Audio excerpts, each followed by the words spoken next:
Hi guys, I'm Samuel Gardner and I'm going to be doing a presentation on Russian cyber operations. So a little bit about me first. I speak Russian, so that's pretty weird. I've always enjoyed like foreign policy and stuff like that. It's just something I really enjoy, like domestic politics, not a big fan of, but foreign policy, I really have a knack for it. Plus I figured speaking Russian, this would be like my only chance to do this. So that's what I'm going to do today for you guys. So first thing, cyber and information warfare. I've really enjoyed this stuff. On my free time, I like look it up. I like to look into IP addresses of websites and like domains. I do a lot of backtracking stuff. It's pretty fun, pretty boring to everyone else, but that's okay. So as far as information warfare goes, it's essentially the use of information to achieve a strategic goal. So a lot of times it's like trying to convince someone of something, disinformation, trying to like spread the use of fake information. It's pretty fun. You should try it sometime. Please don't. You've probably all run across a troll or two before. So that's essentially what it is. It's just like trolling on a grand scale. It's again, you know, Russians are pretty good at it. We've all run across them in a few video games before. So yeah, you know, cyber warfare. That's when we get hacking. That's what you think about. Cyber warfare, hacking. Those two go hand in hand, but they're kind of different from information warfare. So as we know, warfare since about World War II has gotten a lot less deadly, which is fantastic. But people still want to be top geopolitical powers, Russia being one of them. Ever since the fall of the Soviet Union, they can't really fight a conventional war anymore against us. Well, no one really wants to because it'd just be too deadly for everyone, so thank God for that.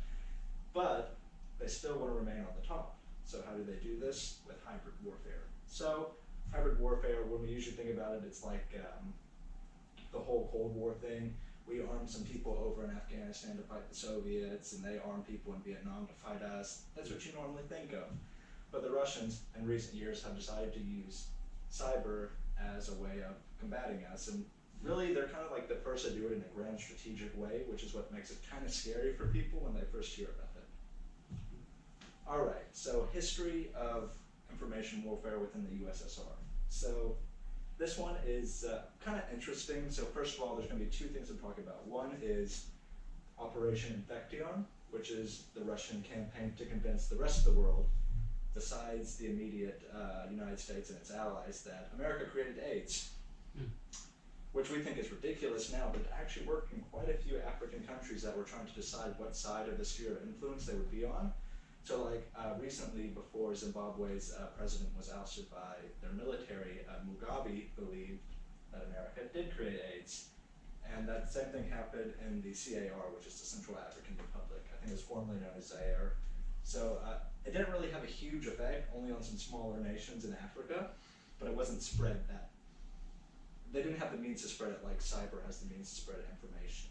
So the second thing that you see often is called whataboutism, which actually has a really interesting history of it. So whataboutism is considered a logical fallacy. It's essentially when you divert what you're talking about to, so like if you are an American diplomat and you accuse the Soviet Union of abusing human rights, the Soviets would go, what about America and their history of racial problems, of like people in the South lynching people? That would be whataboutism, and they use that all the time through the 60s and 80s to just deflect the attack on them off. And you see it everywhere now, which is what's hilarious. Like that little thing used in every political debate. Like 2020 election comes around, you'll see it everywhere. It's fantastic. So has some pretty widespread uses. Again, it's a logical fallacy. It sounds really good because it makes a great argument, but it's a logical fallacy, so it's not a good argument. So types of information warfare, there's two: social media, and then of course there's actual media. So when you think about media, you think of like CNN, Fox News, all those fun things. So the first one on your right is from Global Research. They are the definition of fake news, though. Like the whole point of that website is to look as absurd as possible, and they try that on purpose.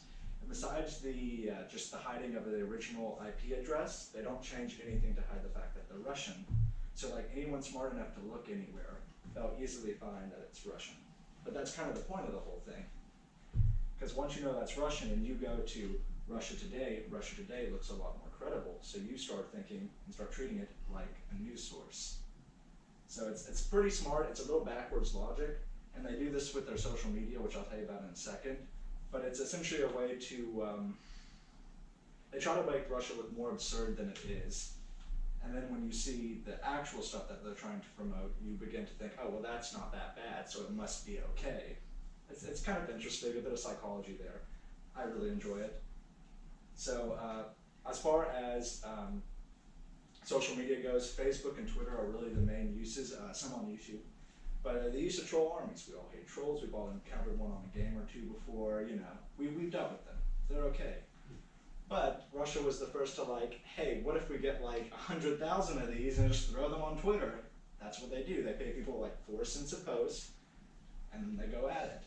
So one of the big things is someone will make an absurd comment or something that actually has no backing. So they'll be like, America armed ISIS, and then a whole bunch of people will go and just like it. So it'll have like 22,000 upvotes. And you're like, well, if 22,000 people think it's true, then, you know, groupthink's a powerful thing. So they use groupthink extremely effectively. They used it on Twitter. They really started in about 2014, 2013 during the Syrian war, which is when they really started kicking off. But it really went bad when the whole Ukraine crisis started off. Other types that they use, they'll just make a lot of like whataboutism comments on Facebook. They'll start like their own threads. Anyway, they usually target veterans a lot, which is a weird one to target. I guess they found that they're more susceptible to conspiracy theories, but they do that a lot. It's pretty strange. But you can go into Facebook groups and you can backtrack them to the Russian government pretty easily. And then back to the comment about just the regular media. So when you go to global research and you look back who owns it, so they hide the IP address, which is fun and dandy. But once you look who owns the domain, it backtracks to a lady named Alina Chukavera. So I looked her up because who wouldn't do that? She is the secretary for the Omsk base, which is a city, Patriotic News. So she's pretty ties with the Russian government, so I decided to look up what they do. So on their website, pretty interesting stuff. It's all in Russian, so I would share it, but I don't think that many people speak Russian. But it does really flaunt their ties with the Russian GRU and the SVR, which are their two main intelligence agencies who, well, do this kind of thing. So they, again, there's no real attempt to hide the fact of what they're doing. They really enjoy showing it off because it is pretty impressive. It's a really strategic, it's organized, it's a massive effort, and it's pretty well played off for them.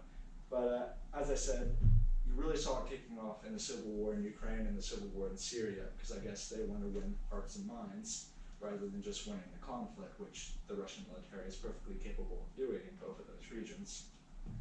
So as far as cyber operations against private companies, that's another thing they target. Earlier this year, they targeted about 400 firms, financial firms, just business institutions, hospitals inside of Australia. And there was one giant Trojan horse attack, which essentially steals information, and then you have to pay your way out. So it could be seen as a way to get money, but also a way just to test their systems out. Because a lot of times they'll target just regular individuals, which I guess, I don't know if they do that to test things, but they could also just be doing it to gain money. Essentially free income for them, because once you design a Trojan horse, you just send it to people, people click a link, if you have access to all their information, then they sell it. So earlier on this year, they launched that attack, 400 companies. They'll often target infrastructure companies too, and media companies. We saw this in 2008 during the Russia-Georgian war. They cut out media outlets in Georgia to stop the spread of information. So it made it a lot more chaotic, which is really the whole goal of these operations. Like you're not going to win a battle with just, you know, Facebook, but you can make things a lot more chaotic for everyone involved. So they regularly attack the U.S. power grid. That's something they really enjoy doing. According to U.S. officials, they may or may not have a foothold. It's really hard to tell because there's often attacks on the U.S. power grid from Iran, China, and Russia. But Russia tends to have the most advanced attacks because they invest a lot into it. So kind of scary when you think about it, but I feel like we're probably fine right now. They don't hate us too much. So on foreign militaries, they do some work. They haven't done too much against us. They've done a little bit, which I'll talk about later. But the Russo-Georgian War, as I said, they targeted infrastructure, so they targeted like the power grids, transportation companies, media outlets, and it was all to cause extra havoc when they were attacking. So it was a really short war, 5 days. Most people never heard about it. It was in the month of August. Really short, but it was pretty bad for Georgia. You'll notice most of these attacks actually target NATO or NATO cooperating allies, which is the North Atlantic Treaty Association. So Russia doesn't really like them for historical reasons, you know, Cold War stuff. But usually they try to target countries who are trying to get into NATO, like Ukraine, Georgia, which we'll see in a second. So yeah, they had a real fun time picking on Georgia, but that's really the first time we saw actual hacking go into use.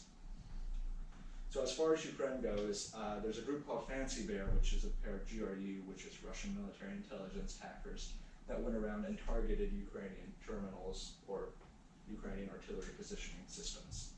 So that one was pretty bad because Ukrainian officers were using their Android phones to target artillery because it made for quicker reloading and quicker locating of targets. And it was a closed circuit, so theoretically it shouldn't have been gotten into, but somehow the Russians got into it and were able to relay that information back to the pro-Russian separatist East Ukraine, knocked out a lot of the artillery. So it was pretty effective. Again, a lot of it was caused by Ukrainians using open source Android systems, but the information shouldn't have been had by Russia in the first place. So that does show their capabilities to some extent. It is pretty threatening, so someone made an oopsie and that happened. So as far as targeting the United States, there's really only been a few cases of targeting our military, mostly over the skies of Syria. They've done a lot of GPS jamming to jam drones out of the sky, which has proved really effective. It really halts our operations as far as intelligence gathering on the ground goes. One thing to note about this, though, is GPS jamming is not really a complicated process. It's essentially just throwing up a jamming signal, but it does require a lot of infrastructure. So with that infrastructure, it shows a commitment for a long-term strategy as far as the cyber operations go. It's not just like a short-term, let's do it once and we'll just, show off what we can do. It's like a long-term effort that they're deploying. So the 2016 elections, we've all heard about it, Russia hacking in the elections. It's all over the news. Pretty fun. Really, they use the word hacked really easily. It's like, hey, they hacked us. They really didn't hack us because most voting terminals are on a closed circuit network, so they can't really hack those unless they just had people plugging in a whole bunch of USBs into the back of voting terminals, which they didn't because people wouldn't notice that. But they did have a very elaborate, very strategic, very organized goal of disinformation on both sides. So it wasn't just like, we'll help Republicans, it's like, we'll help every side, but we won't really hide the fact that we're helping every side. So essentially the whole thing was like, for example, in Dallas, the GRU played one side where they set up an event to have a Second Amendment protest on one side. Then they set up the other side, which was, I think it was like a young socialist group, to have the event at the same place at the same day, so they knew they'd rile up a whole bunch of people there. So it's little things like that, but it makes people think in the back of the mind, well, if the Russians can do this, they are interfering with our system. And that's more chaotic than them actually interfering.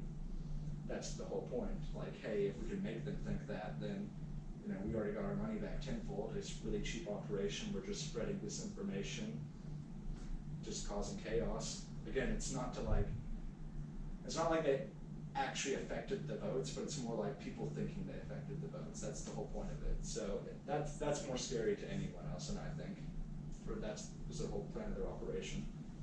But yeah, they did use social media, as I said, a lot of Twitter, a lot of Facebook, which Facebook and Twitter have been pretty good about getting onto them with like looking up IP addresses. They will run into some problems in the future though, because you can't start willy-nilly banning people based on IP addresses, or you're going to accidentally ban someone who isn't a Russian troll or a Russian bot, and that person's going to get pretty angry, and that's going to look really bad. For example, like say you're like an uber conservative person who just happens to like a Russian bot thing. So the Twitter algorithm just thinks you're a Russian bot because that's usually how they act. So they ban you. So now it looks like from your point of view that Twitter is censoring your ability to freely speak on the issue, and you'll get issues like that. As far as media goes, you got Russia Today, you got Sputnik news outlets. They're okay. Sputnik and Russia Today, both state-owned news networks owned by the Kremlin.